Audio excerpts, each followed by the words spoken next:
very important part that we're standing at, which is the entrance portal to Pantopia. We call it the East Gate, and that is the eastern entrance into the land of Pantopia. And everyone's asking, what is Pantopia? Well, Pantopia is a place for travelers to come through, take rest, take refuge, and share stories and art of their travels from around the world. So they come here to Pantopia at the heart of Busch Gardens to share the stories from all around the Busch Gardens park as they travel around. So you'll see a very big eclectic mix of animals, influences in design, color stories, palettes, and for the first time in a long time for our park, a really heavy prop package. We have a very, very detailed thematic experience throughout the whole land. It's not installed yet, it installs last, but you're going to see some of that inside. I'm going to show you the actual props of Pantopia as we move forward.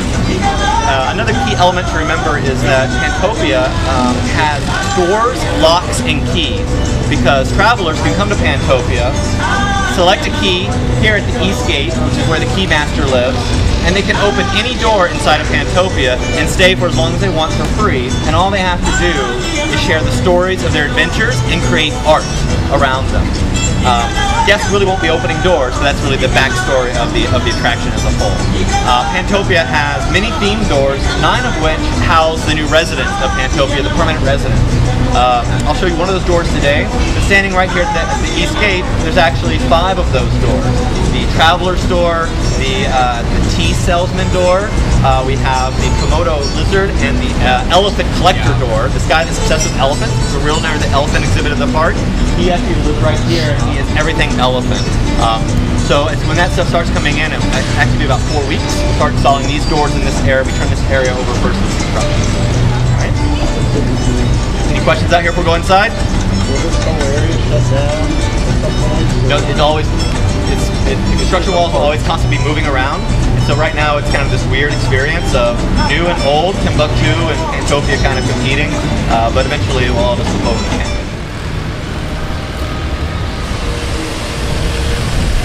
A substantial new culinary component of this project, using sort of the best of what our company's done over the past few years of bringing food out to the streets, making it easy for guests to get and easy for guests to walk with. So you're going to see a whole themed area, which is a CME block wall right now, but it's actually this zone of the project, which is brought to us by Frosty Kriolakos from Greece. He operated an airline called Lynx Airlines. Lynx was his animal, which we also have in our exploration show. And he would take trips often to the Arctic and Antarctica. And one time on the way back, his plane just kind of ran out of gas, so it landed here in Pantopia. So he left his plane intact. He made the tail of the plane the sign, and he set up shop. So he sells everything ice and everything Greek. So it's a lot of frozen foods, a lot of smoothies and snow cones, all in the cobalt blue influence of the Mykonos Islands in Greece, where he's from. That's one example, and then pretzels are coming as well. So for those that have been to Busch Gardens, Virginia, and experienced what we lovingly call Pretzel World next to Verbolten, that same product is coming here in a little larger style and scale as well. Is there a plan for any like street food? There will be. Our entertainment teams do a great job, and some of these characters we intend to have sort of come to life within Pantopia, so everybody can kind of meet and interact with them as well. Good? Good. And Akbar also had a best friend who was a little monkey that was a naughty monkey, and he would always steal the keys from Pantopia. So if you look closely at the sign for the Painted Camel Bazaar, you will see Akbar's Painted Camel, which is he put this big cloth over the camel to protect it from the sun. It's full of like a colorful pattern. The monkey's on top, and he's got the little key. And that's kind of Akbar's story of how he brought him back into Pantopia. Now our little friend Akbar from his old tours that he used to have down in Egypt, of course. All right, so what you're looking at is the flavor and texture influences for Pantopia.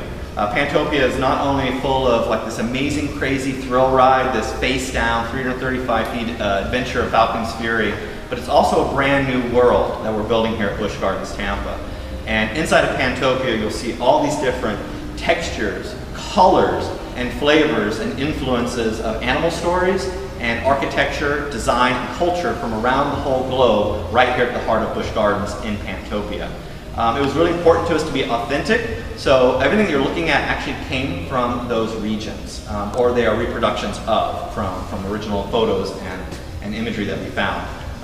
We'll start with the doors. This is one of the 9 new doors at Pantopia. This actually is the explorer's door. So here, the navigator, so here is where everybody will come and they will get their navigation tools, equipment, maps, binoculars, compasses, and any other gear that they need in order to go on their adventures once they leave Pantopia. And so that is one of 9, and they're each equally detailed and storied, and they will all be propped out as well based on the inhabitant inside the door. We'll actually just run through the rest of these this way. You can see this is actually some of the original watercolor art. Some folks don't know we actually do watercolors for a lot of our creative instead of computer-aided design, because it's just a more artful form of doing it. But this is that same image blown up. This is actually the elevation of the building we're in, Painted Camel Bazaar. And you'll start to see, these are the buildings of Timbuktu now re-envisioned as Pantopia with added display features, walls, blinds, props, art that is just done on the side of buildings out of recycled found tiles and objects from Morocco. And then the jewels that are part of an important part of Pantopia, these tiaras or these crowns that are on top of all the buildings, make them shine and sparkle and look really, really cool. Moving around this way, you'll see a larger image of this later. This is the Desert Grill, re-envisioned, and that name is not final there. That is our placeholder name.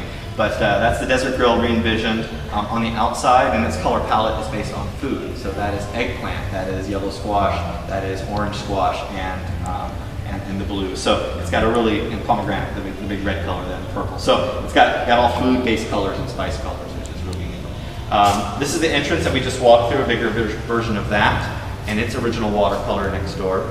And then you'll see some of our other processes which relate to the flavors of particularly this store that we're in, this new store here in Pantopia, the Painted Camel Bazaar. And in here are all the flavor influences that the visual team from Busch Gardens worked on, along with the creative team that I run, and sort of make sure this place felt like it was part in sort of a conglomerate of all the cultures and influences of Pantopia. This process started probably about a year ago, believe it or not, to get everything you see in this space ready for opening here soon. And then we have what we call the West Gate. This is the other entrance into Pantopia facing Congo, or the bumper car area of the park. That building's actually started its repaint already, but you'll see missing or coming soon are the prayer flag influences of all the animals represented in Pantopia, and more art and culture put on the building itself. And then the big surprise for everybody, and probably one of the most favorite things of many people on the project, is the new carousel canopy. So you'll see it being painted outside when you walk around. It is done as this really great luxe, golded, gilded, fabric-laden sort of tent structure over the grand carousel of the park. So really giving one of the original attractions of the park a new facelift, and really making it the icon of Pantopia, along with Falcon's Fury. So something for the big kids to ride, Falcon's Fury, something for the whole family to ride at the Grand Carousel. And that's part of why Pantopia is really here, to give something for everybody to do when they come visit Busch Gardens this year. So the big rundown of what Pantopia is: it's Falcon's Fury, big extreme thrills, face down, really the bravest of the brave will ride that attraction. A new look and a new take on our family attractions inside of Pantopia, so there's something for everyone to do. We have our main food culinary unit in the Desert Grill, and then new culinary units, which are snow cones and smoothies and kettle corn, and also our new pretzel bakery called Twisted Tales Pretzels, which is really a sweet building and a really good culinary experience. But also new entertainment. Going into what is now going to be called the Pantopia Theater is a new show, which is our Critter Castaways is moving from its outdoor location into this full-scale indoor location, which is highly successful for us, and our guests really, really love it. And it's a top-rated show for the park. So we'll be moving inside with a whole new show, a whole new overlay that ties directly into the stories of Pantopia. So Kelly, I'll go back out front.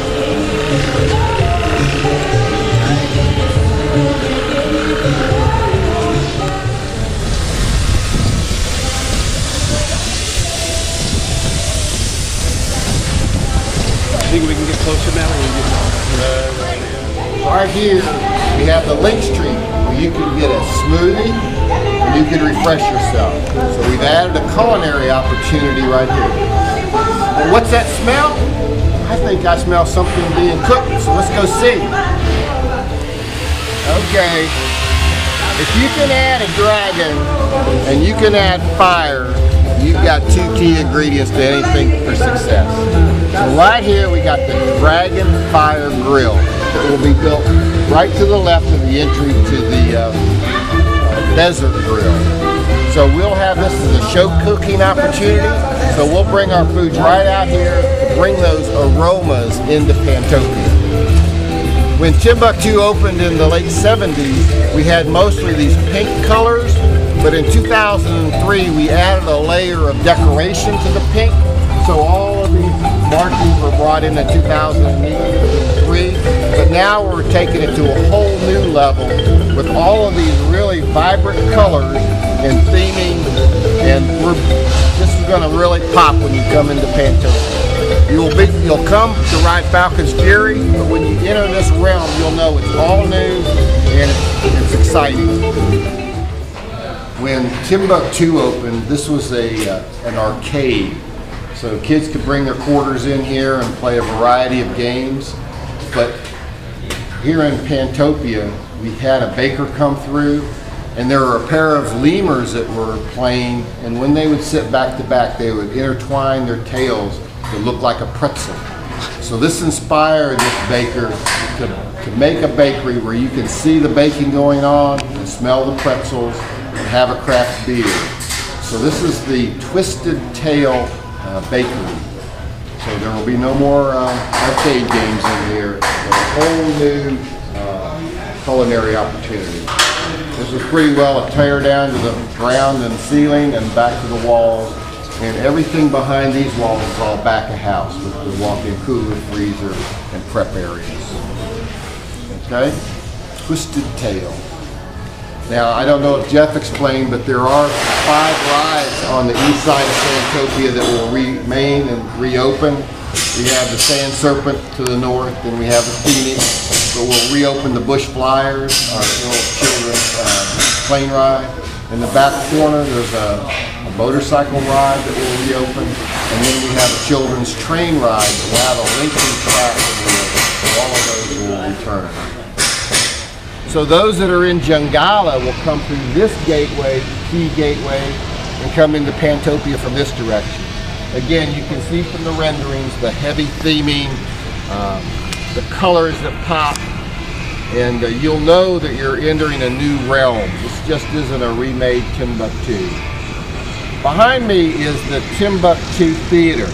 In the 70s, it was actually a dolphin show, if anyone wants to remember back to those days. In 2003, we converted it to a 4D theater where the seats would vibrate and water would be spritzed on you and you watch the movie. But now we're converting it to a show, Pantopia Theater, where we'll have a critter show in there. So dogs and cats and other exotic pets will be in there. And we're closing the one down in the bird gardens. So let's go in and see how that is progressing along. When we had a 4D theater in this space, the seats were made so that you could see the large screen up on this wall. When we're converting it to a show where the focus is on the smaller animals, we wanted to make sure the sight lines were taken care of. So we actually had to raise the back of the theater by 8 feet so that everyone would have a good view of the animals that are going to be on the stage up here. So we had to tear this kind of to the ground or rebuild it from the ground up. This is Pantopia Theater. Okay. So if you're coming from Jungala, you get your own snack stand with kettle corn right here, which used to be one of our group games. So we had to retire that game, but we're bringing you another chance for a grab and go, for your snacks, for your corn, kettle corn. And actually, if you study this carefully, you'll notice that Sahara Snacks is not in the rendering. We'll actually be retiring that building to open up the view so they can see the rest of the games behind. I'm really excited that we'll have you guys out here.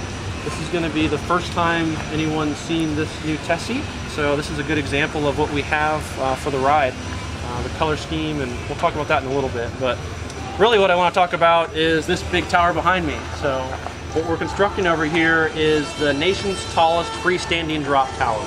That's 335 feet in the sky. Now to put that into perspective, behind that you can see Sheikra kind of off in the distance.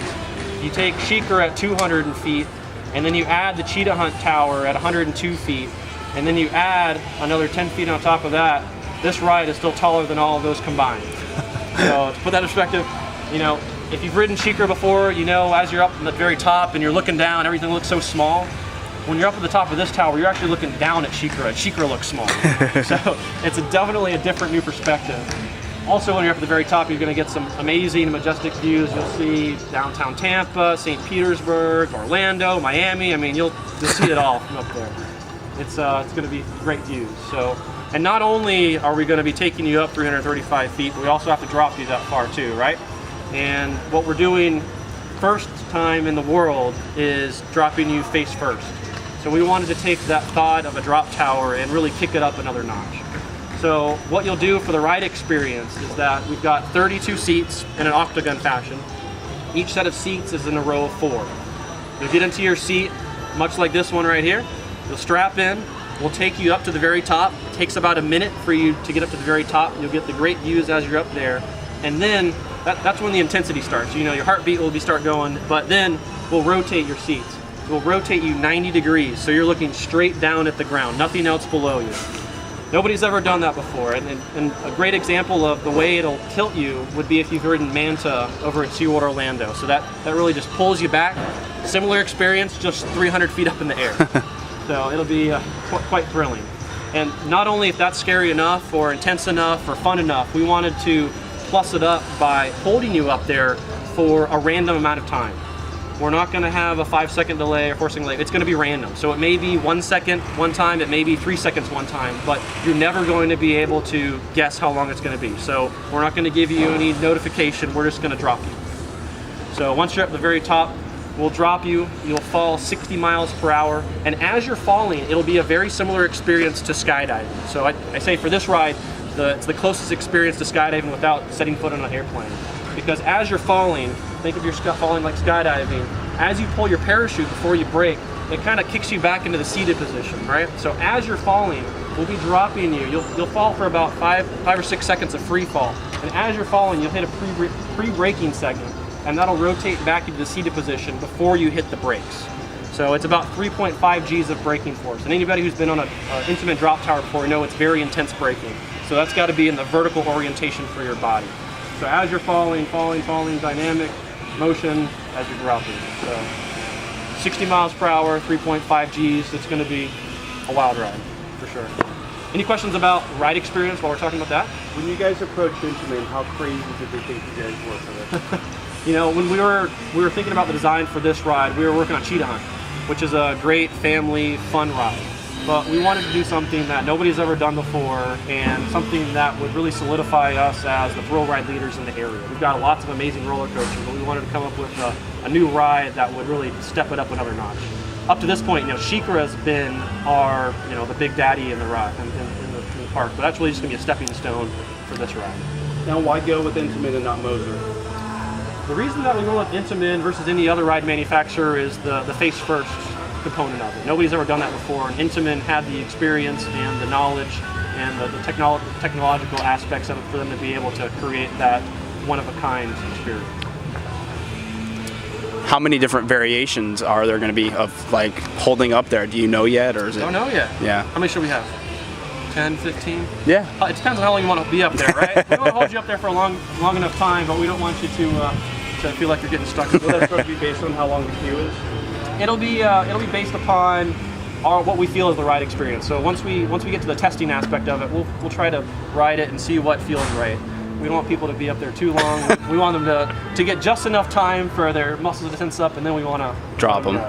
Will there be any sort of music or sound effects in the seats? No, just your heartbeat. Please tell me that Miami looks much better, 335 feet up in the air. It looks great from up there. Everything looks amazing and peaceful from 335 feet up in the air. I know you started talking about what exactly you think to To do this way? yeah, it's like to have the ride be the tower and the whole concept. Where does that come from? you know, the concept would be that we wanted to have a ride that was very open. A lot of the times for our roller coasters and other rides, we look at nature. So we look for nature for inspiration. So if you think of a Falcon, they're really flying out just in the sky. It's just kind of out there by yourself. And for this ride, since you only have this small tower all the way 335 feet up, really you just have a very open feeling. You're just going to be looking around just up at the panoramic. You're not going to see anything below you, nothing above you. So you feel just like a Falcon as you're diving down to the ground. Do you guys have a height restriction for you? We are working on the height restriction. Once we finish all of our testing, we'll have the official announcement, but right now we're looking at a 54-inch height restriction. Did you have any ideas for this? Is this getting crazy? Too crazy? I don't know if there's anything too crazy. You know, we want to push the limit for this ride. We want to have some nice family rides, but we also want to have something that all of the thrill seekers will come to the park and enjoy. We think this is gonna hit the mark. Any ideas of what capacity may be per hour? The capacity is a little bit under 800 people per hour. So 32-seat orientation. If you look at the queue structure behind me, you'll enter on the left side there. You'll enter in, it's an open air queue. You'll enter the actual pre-boarding area on the east side of the tower, so on the left side, or I guess our right side over there. You'll enter in batches of 4, so you'll enter in on either side. You'll have groups of 4 on the right side of the tower and groups of 4 on the left side of the tower. And then you'll load in, and then you'll exit towards the gift shop on the left side. Who wants to try the test seat? I want to see somebody in it.